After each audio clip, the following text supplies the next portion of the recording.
मेरा नाम नहीं। ठीक है। बीच में आया था तो कोई बच्चा ऑनलाइन।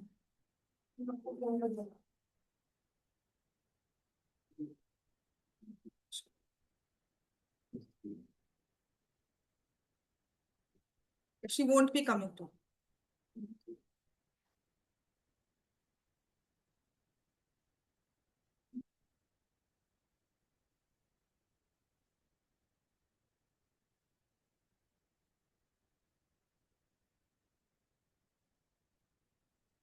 चलो बच्चों, हमें करना है चैप्टर 4 क्वाड्रेटिक इक्वेशंस।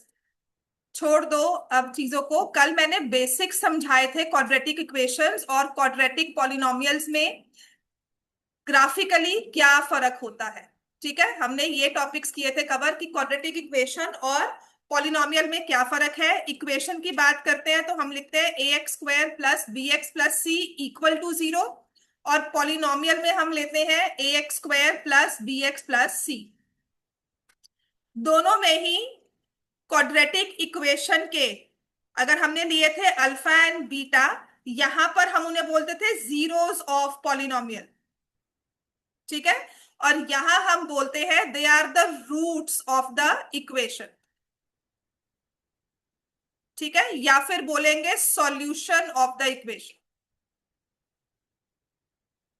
बात समझ में आ गई? रूट्स ऑफ द इक्वेशन या solution of the equation.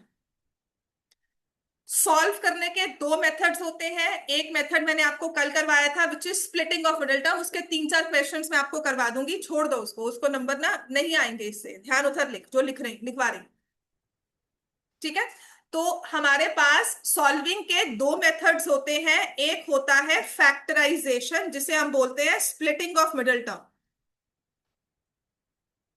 We have factorisation, splitting of middle term. इसके मैंने कुछ क्वेश्चंस कल करवाए थे, आज एक दो क्वेश्चंस और करवा के will move on to the next method which is formula method. उसके बाद हम एनसीईआरटी स्टार्ट कर देंगे। एनसीईआरटी में स्टेटमेंट प्रॉब्लम सारी जो भी क्वेश्चंस हमें दिए हैं वो हम करेंगे। आपके पेपर में एमसीक्यू में 3 मार्क्स में ये एक क्वेश्चन आपके पास आता ही है। 2 साल से statement problem from quadratic equations आ रहे हैं। समझ में आ गया? स्टेटमेंट प्रॉब्लम जैसे लीनियर इक्वेशंस में की थी ना हमने स्टेटमेंट प्रॉब्लम, डिस्टेंस की, टाइम एंड वर्क की, ऐसे ही क्वाड्रेटिक में भी आती है सेम। ठीक है, वही स्टेटमेंट होगी, बस वहां पे इक्वेशन जो है वो क्वाड्रेटिक बनेगी, वो स्क्वायर में बनेगी। क्लियर हो गया इतना? ठीक है, तो अभी लिखो, राइट द क्वेश्चन, फैक्टराइज या find the roots of the equation या सॉल्व फॉर एक्स, ऐसे लिखा जाता है।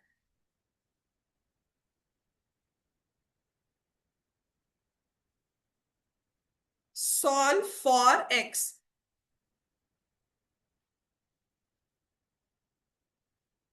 ठीक है, the question says 2x upon x minus 3 plus 1 upon 2x plus 3 plus 3x plus 9 upon x minus 3 2x plus 3 equal to 0। x की value is not 3, it's not -3/2।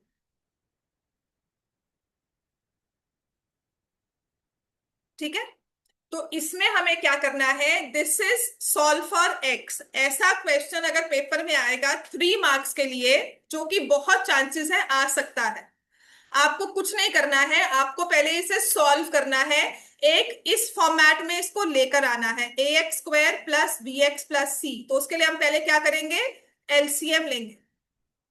यहाँ पे x माइनस 3 है, यहाँ 2x प्लस 3 है, या दोनों terms है, तो एलसीएम क्या हो जाएगा, x माइनस 3 2x प्लस 3। यहां पर टर्म इज 2x, किससे मल्टीप्लाई होगी ये, इसके पास x माइनस 3 है, 2x प्लस 3 नहीं है, +1, 2x प्लस 3 है, x-3 नहीं है, यहां पर दोनों है। तो this is how the question will become. देखने में लगता है बहुत ही घबराने वाला क्वेश्चन कि पता नहीं क्या दे दिया। एलसीएम लेने के बाद इसको एडिशन को मल्टीप्लाई तो कर सकते हो, करो। 2x into 2x plus 3 multiply करो, क्या बनेगा,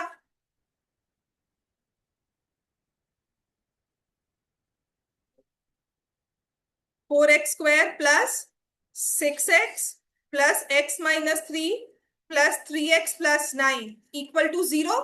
क्रॉस मल्टीप्लाई हुआ ये टर्म जो इधर है x minus 3 into 2x plus 3, ये क्रॉस में मल्टीप्लाई हो सकती है। क्यों हो सकती है? क्योंकि ये 0 नहीं है। यहाँ पे दिया हुआ है कि x3 नहीं है, x-3/2 भी नहीं है, तो हम इसको डिविजन बाय 0 कर सकते हैं, मतलब इन टर्म्स के साथ डिवाइड कर सकते हैं। तो क्रॉस मल्टीप्लाई हुआ, ये 0 हो गया। मेरे पास आ जाएगा 4x², 7 प्लस 10x, है ना, प्लस 6 इक्वल टू 0। फिर से फैक्टराइज कॉमन निकल सकता है कुछ इसमें से। 2x², 2 कॉमन निकला, plus 5x plus 3 equal to 0। Factorise करोगे बच्चों?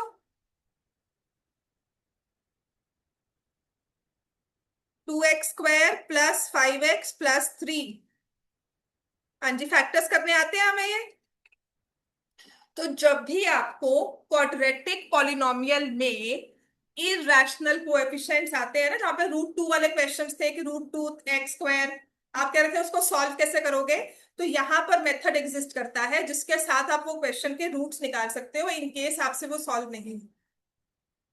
समझ में आ गई बात? क्या फैक्टर्स बनेंगे इसके? -1 -6 +5 कैसे होगा बेटा? इसमें भी +6 -1 करोगे तो -6 प्रोडक्ट चाहिए। तो डायरेक्टली फैक्टर्स क्या बन रहे हैं? 2x² plus 2x plus 3x plus, ठीक है ना। तो 2x कॉमन लिया, x प्लस 1, यहां से 3 कॉमन लिया, x प्लस 1 इक्वल टू 0। तो 2x plus 3, x plus 1 equal to 0। तो यहां पर हम लिखते हैं either 2x plus 3 equal to 0 और x प्लस 1 इक्वल टू 0। तो 2x की वैल्यू -3, x की वैल्यू -3/2 होगी और x की वैल्यू -1। इतना लिख लिया। अब यहाँ पर आकर तुम लिखोगे x की वैल्यू -3/2 -1 आंसर, है ना। यहाँ पे लिख दोगे x की वैल्यू -3/2 1। लेकिन क्वेश्चन पे आओ, क्वेश्चन ने स्पेसिफिकली कहा था कि x की वैल्यू ये -3/2 नहीं हो सकती। हाँ, यहाँ पर इसको लिखना है रिजेक्टेड, कि ये वैल्यू आती है पर हम इसे रख नहीं पाएंगे बिकॉज इसके साथ। क्यों नहीं रख पाएंगे ये अपने आप को सोचना है आपने, क्यों नहीं रख पाएंगे? If I keep -3/2 then one of the denominators become 0 which is not required, which is not possible. आज तक जितनी भी मैथ्स हुई है ना, अगर डिविजन बाय 0 को अलाउ कर देते हैं तो कहते हैं आपकी पूरी मैथ्स क्रम्बल कर जाएगी। जो भी आपके प्रिंसिपल्स हैं, जो भी आपने रूल्स बनाए हुए हैं, वो सब फेल हो जाएंगे। आप प्रूव कर पाओगे 2 = 1। समझ में आ गया? तो आपके सारे जो प्रूव्स होते हैं ना कि आई हैव प्रूव 2 = 1, वो तभी करते हैं जब वो 0 और 0 को कट कर देते हैं दोनों तरफ से। लिखेंगे a = b, तो a - b बना, दोनों तरफ से कट कर दिया, ठीक है। So that thing is not justifiable, क्योंकि पूरी मैथ्स इसी, जो भी आपका पूरा सिस्टम बना है ना मैथमेटिक्स का, वो इसी से बना है कि डिविजन बाय 0 आज तक पॉसिबल नहीं है। We can not divide by 0, ठीक है। मल्टीपल रीजंस होते हैं इसके, वो क्यों है हम उसमें नहीं जाएंगे। बस इतना सा है कि जहां पर ये 0 बन गया और उसने स्पेसिफिकली लिखा है 3/2 नहीं लेना, -3/2, यहां पर आप उसको कर दोगे रिजेक्टेड। आपके पास x की वैल्यू आएगी -1, ठीक है। ऐसे ही एक और क्वेश्चन लिखो।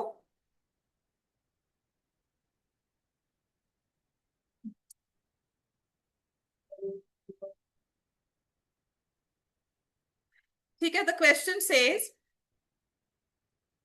2 × x-1 upon x plus 3 -7 × x plus 3 upon x-1 equal to 5।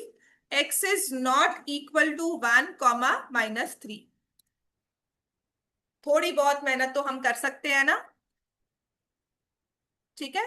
तो इसके बाद I will keep my pen down, I will want you to solve it, at least equation तक पहुंचो, क्योंकि ये बेसिक आपके क्लास 8 के एल्जेब्रिक एक्सप्रेशंस हैं।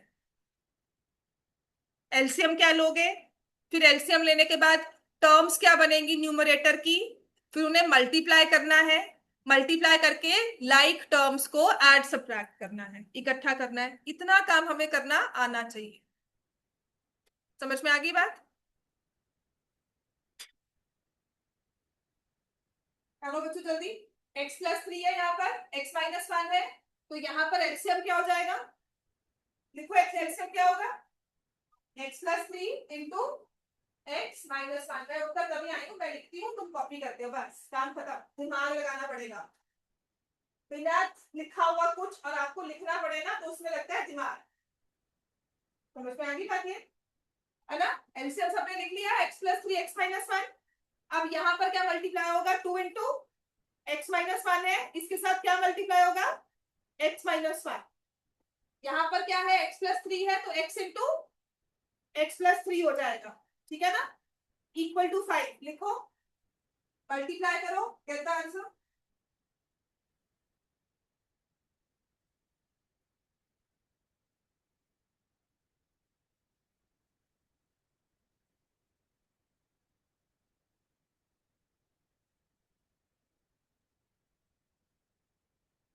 So we have 2 into x-1 का होल स्क्वायर, 7 into x+3 का whole square upon x+3 into x-1 equal to 5।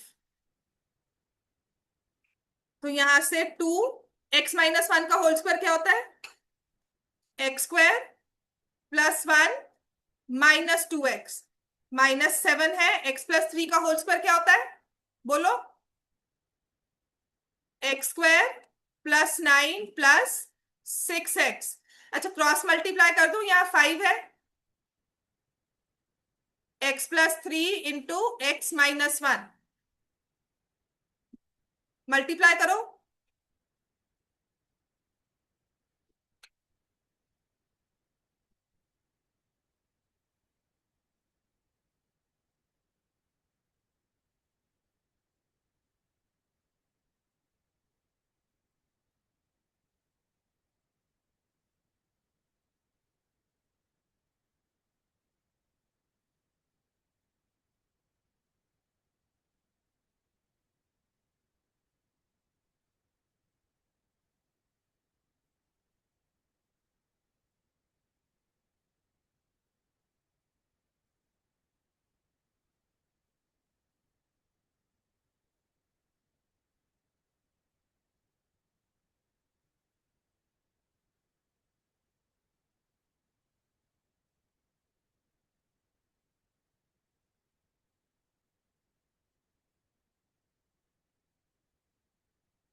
हाँ जी, तो फैक्टर्स क्या बन रहे हैं इसमें ये भी देखो।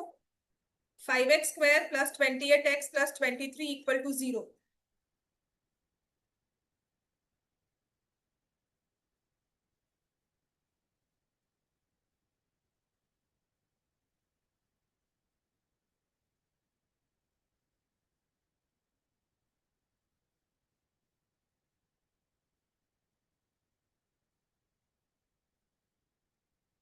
पहुंच गए सारे यहाँ तक?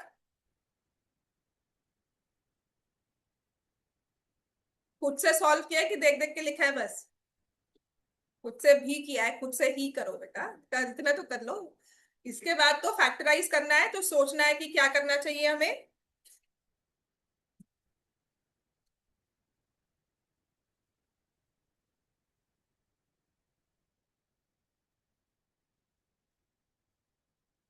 बस 22 ऑफ में है ना?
तो यहाँ पे हमारे पास आ गया 5x²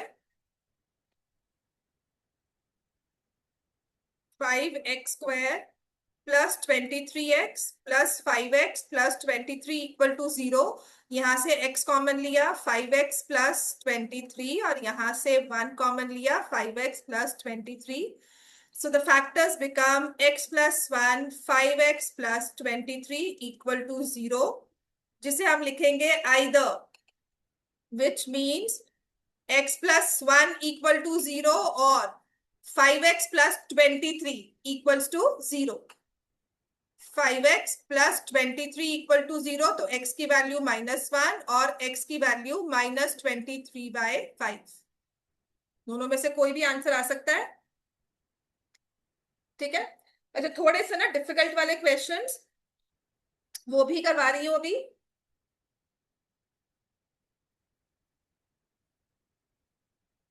क्लियर हो गया। एक और टाइप ऑफ क्वेश्चन है जिसमें होती है स्क्वायर रूट्स। जैसे कि हमें फैक्टराइज या लिखा होगा solve for x, find the value of x, solve for x. ठीक है। तो आपके लिखा हुआ है 6x प्लस 7 का under root minus 2x minus 7 equal to 0। ये हमारे पास इक्वेशन है। ठीक है। तो ऐसी इक्वेशन जहां पे स्क्वायर रूट आता है ना, कोशिश करनी होती है कि स्क्वायर रूट ना बिल्कुल अलग आ जाए, उसके साथ कोई प्लस माइनस में टर्म ना हो। क्योंकि स्क्वायर रूट को हटाने के लिए ना एक ही मेथड चलता है जो कि होता है स्क्वेयरिंग बोथ साइड्स। अब अगर मैं यहीं पे स्क्वायर कर दूंगी तो मेरे पास ना a plus b whole square का फॉर्मूला लग जाएगा, या तीन टर्म्स a² b² c² ऐसा फॉर्मूला लग जाएगा, है ना।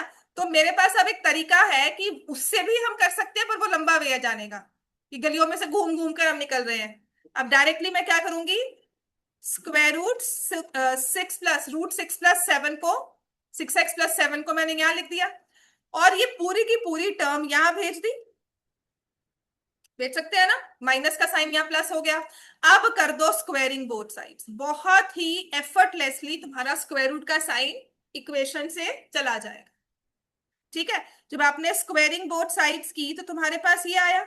पर्पस ये है कि स्क्वायर रूट को हटाना है। अब हटाने के लिए अपने लिए का मामला जो है ना वो कॉम्प्लिकेट नहीं करना। ठीक है। तो ना कॉम्प्लिकेट करने के लिए मैंने स्क्वायर रूट को बिल्कुल अलग करना होता है, कि उसके साथ कोई प्लस माइनस, जब तक मतलब कोशिश कर सकते हैं तब तक, एंड में उसके साथ प्लस माइनस में कुछ नहीं रखना। ठीक है। तो ये मेरे पास बन गया 6x प्लस 7, 2x माइनस 7 का होल स्क्वायर क्या हो जाएगा,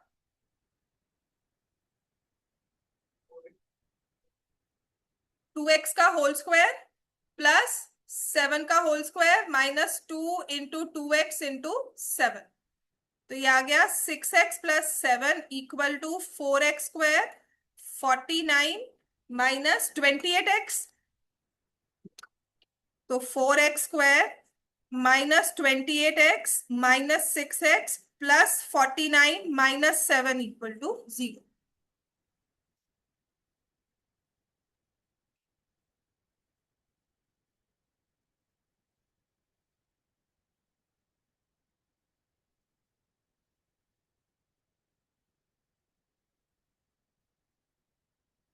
मैंने ये डिफिकल्ट वाले या ऐसे क्वेश्चंस क्यों करवाए अभी, क्योंकि अभी कर लेंगे ना तो हम फॉर्मूला मेथड में कंफ्यूज नहीं होंगे ज्यादा, मतलब इसमें नहीं, इन चक्रों में नहीं फंसेंगे, फॉर्मूला में सिर्फ फॉर्मूला पे ध्यान देंगे। ठीक है। तो स्क्वायर रूट में एक तो स्क्वायर रूट को अलग करना होता है बिल्कुल, फिर स्क्वायरिंग बोथ साइड्स करना है। दूसरी एक और इंपॉर्टेंट चीज है जो इस मेथड में हमें ध्यान रखना है, इस क्वेश्चन में ध्यान रखना होता है। ठीक है। तो सबसे पहला पॉइंट था separate square root on one side, बिल्कुल आइसोलेट कर दो इसको, इसके साथ कोई ना बैठा हुआ। ठीक है। अब फैक्टराइज कर सकते हो बच्चे इसको। This is something you have to master, practice करके ही आएगा।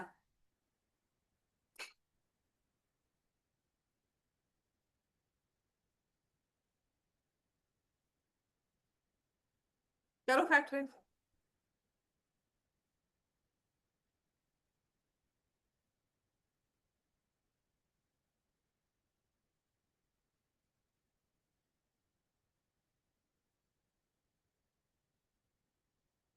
फैक्टर्स क्या बने? 14 and 3. So minus 14x minus 3x.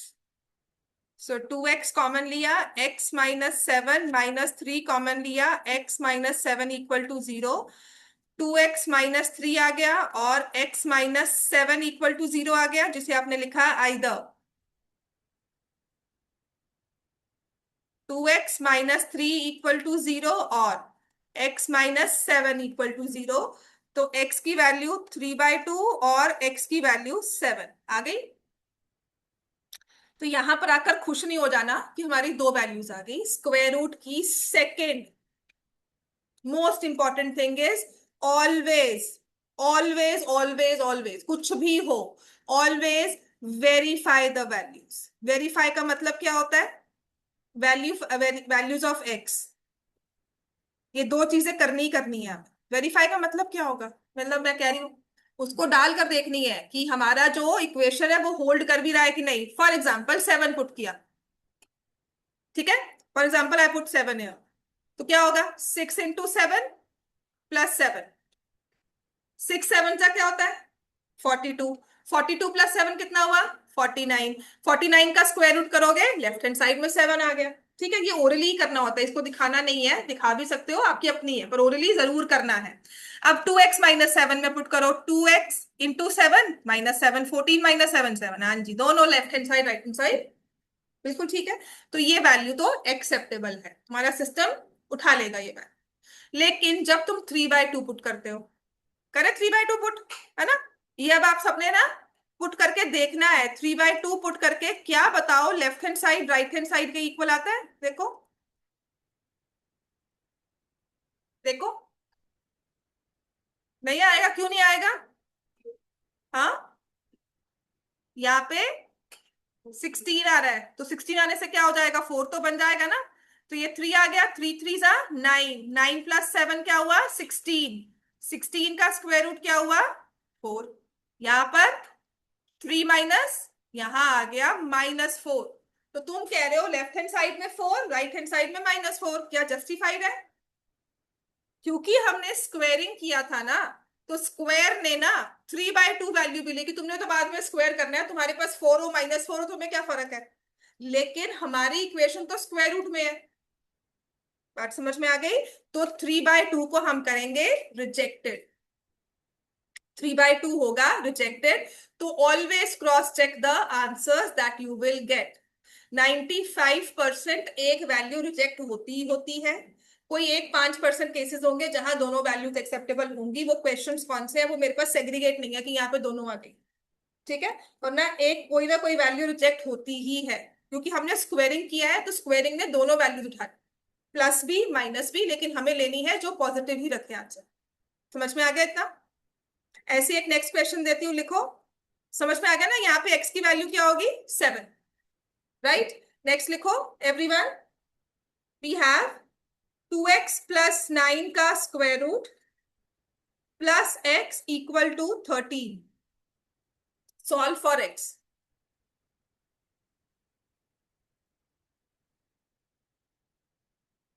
2x plus 9 का square root plus x equal to 13.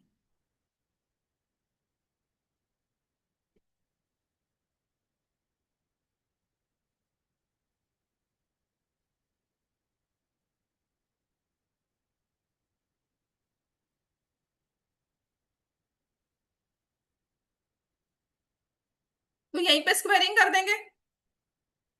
हाँ जी बोलो बच्चों. स्क्वेयरिंग यही कर देंगे. पहला पर्पस क्या होगा? ये 2x प्लस 9 निकल अकेला हो, बिल्कुल इसको आइसोलेट करना है. तो इसके साथ कौन बैठा हुआ है? ये प्लस एक्स.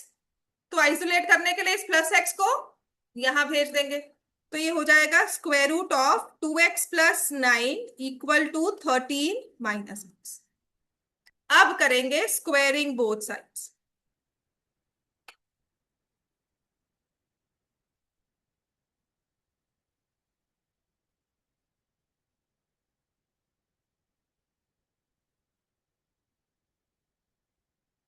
तो अब हमने किया स्क्वेयरिंग बोथ साइड्स, तो 2x प्लस 9 13 माइनस एक्स का whole square. So 2x plus 9, 13 minus x का होल स्क्वायर बच्चों क्या फॉर्मूला बन जाएगा? A square plus b square minus 2ab। तो 169 plus x square minus 2 into 13, 26x। ये स्टेप भी इंपॉर्टेंट है, काफी बच्चे यहां भी गलती कर देते हैं। अब हमें क्या करना है? टर्म्स को इकट्ठा करना है। -26x minus 2x plus 169 minus 9 equal to 0। X square minus 28x plus 160 equal to 0। अब करो इसको factorise.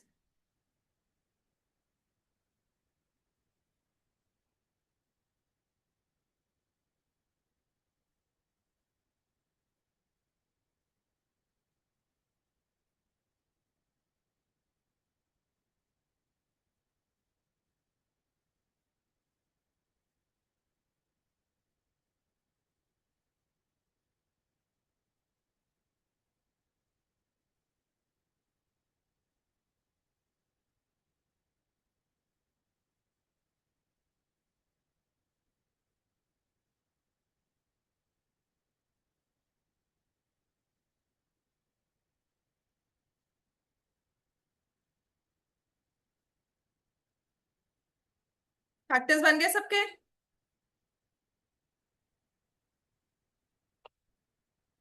Is it -20 -8? x common लिया, x -20 -8 कॉमन लिया, x -20 इक्वल टू 0। तो x -8 x -20 either x -8 equal to 0 और x -20 इक्वल टू 0। हाँ जी बेटा बोलो। ठीक है ना फैक्टर्स? हाँ, x इक्वल टू 8 आ गया या x इक्वल टू 20 आ गया, दो ही चीजें आ गई ना। बस अब क्या करना है इसके बाद? वेरीफाई। आपने 8 पुट करना है, आपने 20 पुट करना है। इफ आई पुट 8 हियर, 2 8 जा 16, 16 प्लस 9 25, 25 का स्क्वायर रूट 5 हो गया, 8 में ऐड हो गया 13 हो गया। चलो 8 तो ठीक है। 20 पुट करते हैं, 22 जा 40, 9 हो गया 7, 7 प्लस 20, यहाँ तो 13 आ रहा है, तो इसको हमें करना होगा रिजेक्टेड। क्योंकि उसने क्या किया कि जब आपने 49 लिया ना तो उसने माइनस वाली स्क्वायर रूट लेती। उसने कहा कि अगर +7 आ सकती है स्क्वायर रूट तो it could be -7 as well. 20 में से 7 माइनस करोगे तो 13 आएगा, पर हमें क्वेश्चन में प्लस वाली स्क्वायर रूट ही दी है। रिजेक्टेड। बस, बस वो आंसर है ये। x इक्वल टू 8 ऐसे बॉक्स बना के अच्छे से आंसर। ठीक है? नहीं है। आपने इसको रेंज डिफाइन कर दिया, आपने कहा कि ये नंबर स्क्वायर रूट में आ गया, तो ग्राफ में this will only accept values from it, this will not go towards that negative. ठीक है? ये पूरा एक प्रोसेस होता है। पॉलिनोमियल ग्राफ्स पढ़ते हो 11th में आके, तब आप पूरा इसको ट्रांसफॉर्मेशन समझते हो कि हमने कुछ नहीं किया, हमने कहा सिर्फ पॉजिटिव साइड पर जाना है। फॉर एग्जांपल आपने पार्टिकल स्पेस में छोड़ा, आपने कोई वे क्रिएट किया, तुम्हें उसे फॉरवर्ड ही मूव करना है, तुम्हें उसे यहाँ मूव नहीं करना। ठीक है ना? पैराबोला तो ऐसे बनता है। तुमने कहा नहीं मुझे जाना ही यहीं पर है, तो तुम क्या करोगे? उसकी रेंज को, उसकी लिमिट कर दोगे, इसके आगे तुम्हारे पास वे ही नहीं है।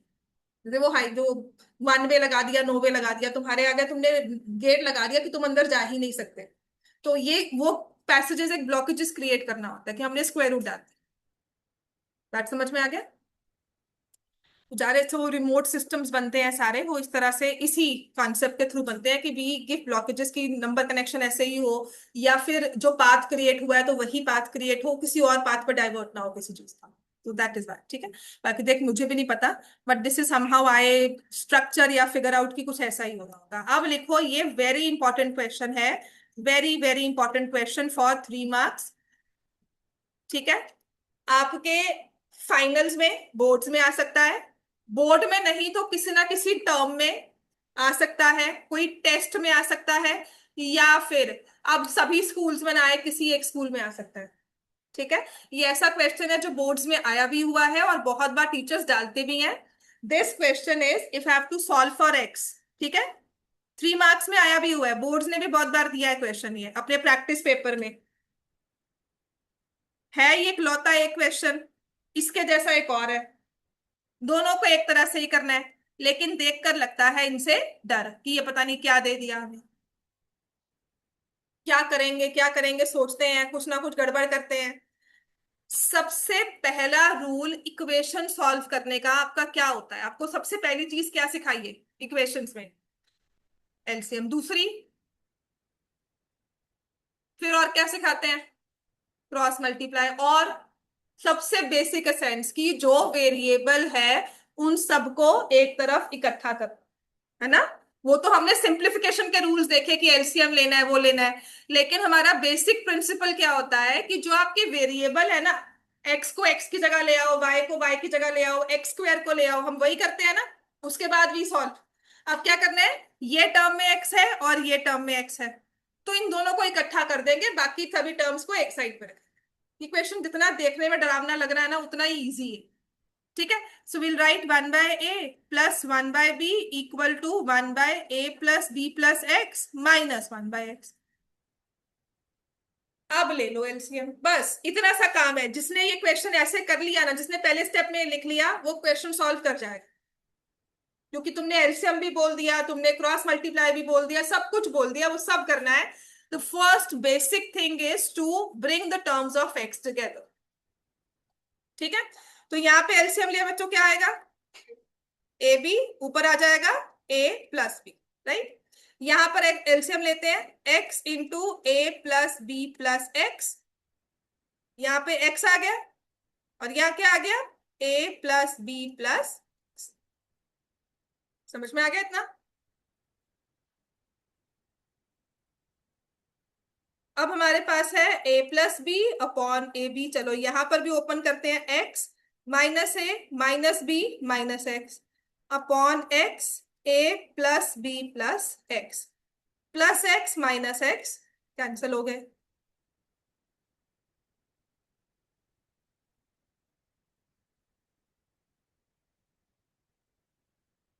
तो मेरे पास अब देखो क्या बन गया, a plus b upon a b. Minus common ले लेती हूँ तो ए प्लस बी हो गया।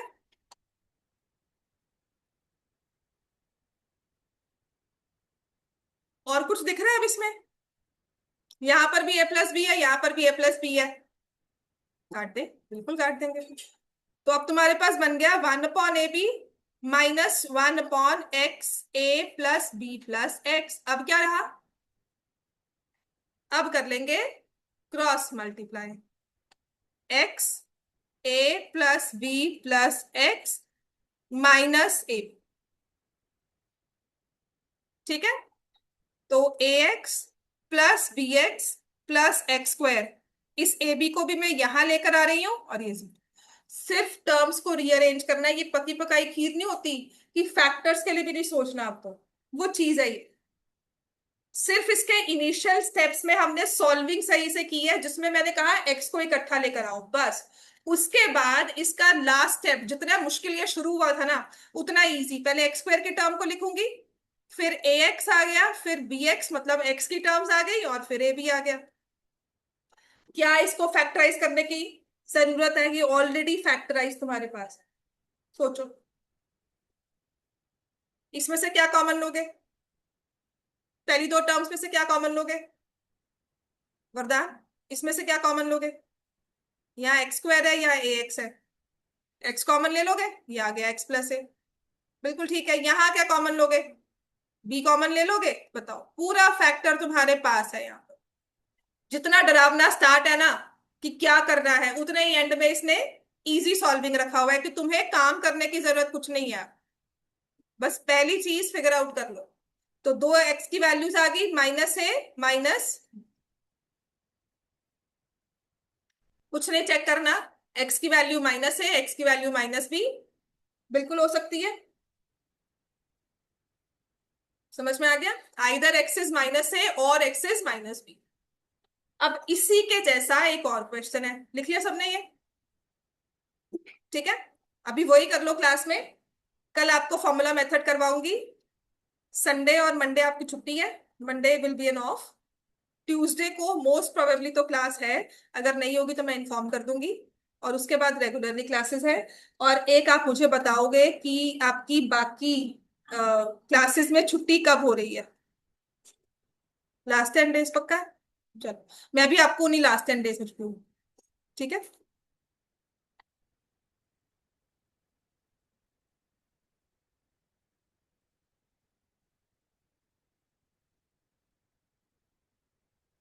बस कुछ नहीं किया है, वही सेम क्वेश्चन है, बस 2a और 2b कर दिया, 2x कर दिया। Rest everything is same, every method. मतलब मैंने सिर्फ स्टेटमेंट में आपको नंबर्स चेंज करके दे दिए। कर सकते हैं अब एक। ठीक है ना, ये लास्ट क्वेश्चन ले लो, मुझे पता है गर्मी लग रही है सबको, यहाँ परेशान हो रहे हो। ऊपर से मैं पढ़ा रही हूँ बोल बोल के इतना, है ना, और परेशान हो जाते हो। चलो इसको बस सॉल्व कर लो, उसके बाद जा सकते हो। और be regular from tomorrow, classes miss मत करो। मैं क्विकली सिलेबस खत्म करवाना चाहती हूँ कि छुट्टियों का फायदा ले। एपी कोऑर्डिनेट और एक चैप्टर अगर हो सके तो वो कर ले, प्रोबेबिलिटी चाहे फिक्स कर ले बीच में। 20 डेज है हमारे पास, क्लोज टू 20-25 डेज, उसमें हम लोग अपना काम मैक्सिमम जितना कर सकते हैं वो कर। ठीक है, तो लास्ट के 10 डेज में अपनी रिवीजन, जो तुमने इकट्ठा काम करना है, जो तुमने चिल आउट करना है, जो तुमने रिलैक्स करना है, वो सब कर सकते। कोई क्लासेस मिस हुई है तो वो लगा लो, कुछ भी जो कर सकते। ठीक है।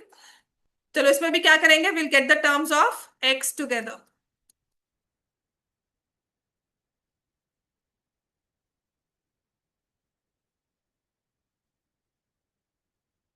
देन टेक एलसीएम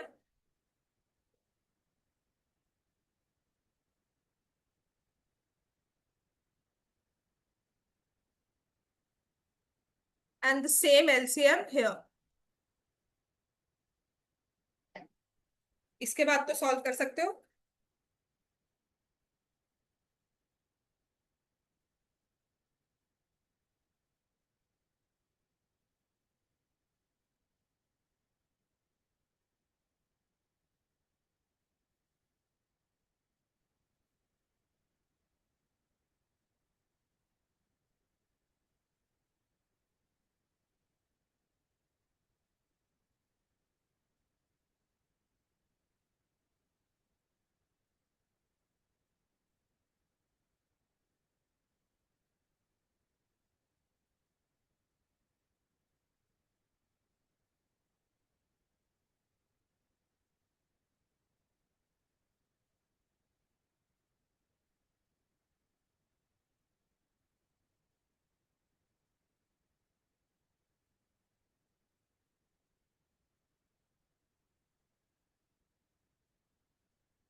हाँ जी बच्चों, क्या आया यहाँ पे।